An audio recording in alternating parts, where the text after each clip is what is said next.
Today, I want to do kind of an update review of my Specialized Diverge. I believe it's a carbon comp, and I got this a year ago. I've put a couple thousand miles on it so far, and it's held up really well. It has the SRAM group set with the GX in the back. I added a power meter, which is actually on the other side. It's right here. And the power meter has actually failed. It failed about 2 months ago. So I've ordered a new one. I'll get this one fixed at some point, but they're on back order. So I figured I'd just get a new one and put a new one in. It worked flawlessly until one day it just didn't. And now it just reads sporadically. So it'll read 0, then it'll like tell me I rode like 400 watts on average, and just all kinds of crazy stuff. So I don't really, take it into account right now. But I guess because of supply chain, I kind of cut it some slack because, it just takes time to get these things repaired and get new ones. So I'm excited to see once I get the new one on, just to get back to seeing what my power output is. The paint has held up really, really well. I do need to detail it. Like, I've cleaned it, but I at some point will actually do a paint correction. I detail cars all the time. You can see I have a little project car here. It's a little 2005 VW. Just got the hood repainted and the roof, so it looks all nice and clean. But if you get up on here, you can see there's some swirl marks, and there's just water marks for me, just because I wash it off pretty much every week, make sure it's clean. But a common issue on the comps are these cables right here, just marring up the finish. And so I'll probably also correct that out, but you can't see it too bad right now on mine, so I'll take that. The group set here has held up really well. I clean it every once in a while. I've taken the bike to get a tune-up twice so far, and the last time I took it, I had the tubes, because it's tubeless, I had the tubes resealed, and knock on wood, I've never ever had a flat. Now I will, because I've said that. But yeah, it's just held up really well. I put road clips on it, or clipless. So I use some Specialized road cleats. And other than that, I'm trying to think what else. Oh, I added some quick release DT Swiss Specialized through axles, and those have been really, really nice. They've held up really well. But I almost feel like, for how much this bike costs and how much all of these bikes cost, they should just come with quick releases. But I don't know. I mean, it did cost me, I think it was like 80 or 100 bucks for the set. And but they are worth it. I mean, they are worth it. I take my bike and I put it in the car to go down to San Antonio all the time, and so having the quick release is just nice. And then it does give me an extra set.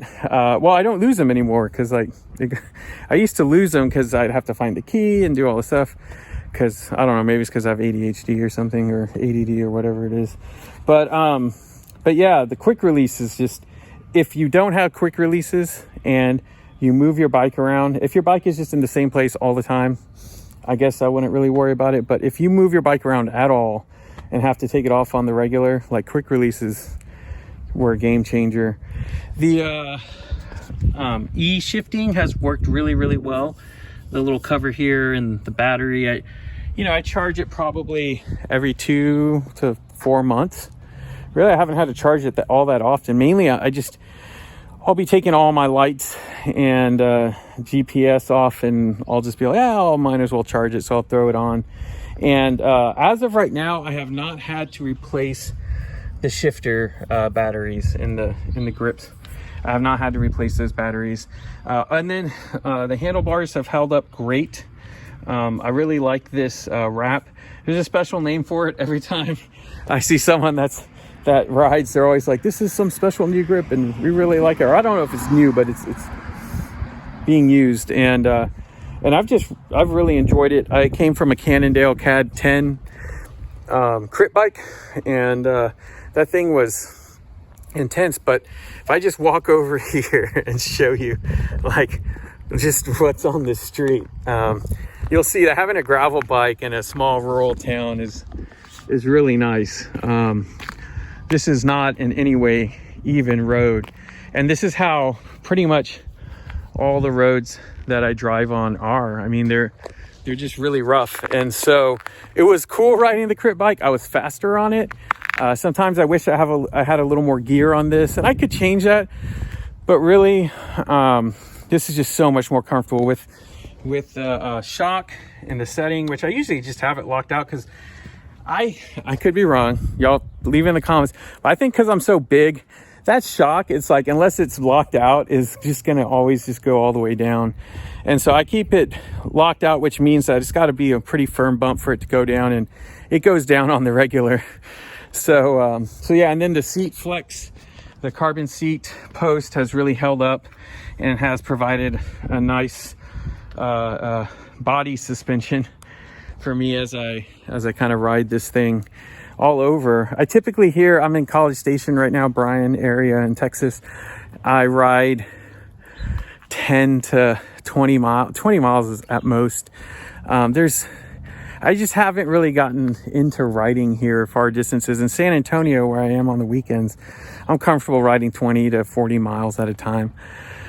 But I need to stretch this thing out. I haven't done over the past year. I don't think I've ridden over 40 miles at once, if I've even ridden 40 miles at once.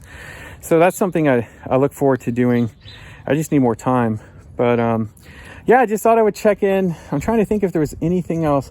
The rims have held up great. They're carbon fiber.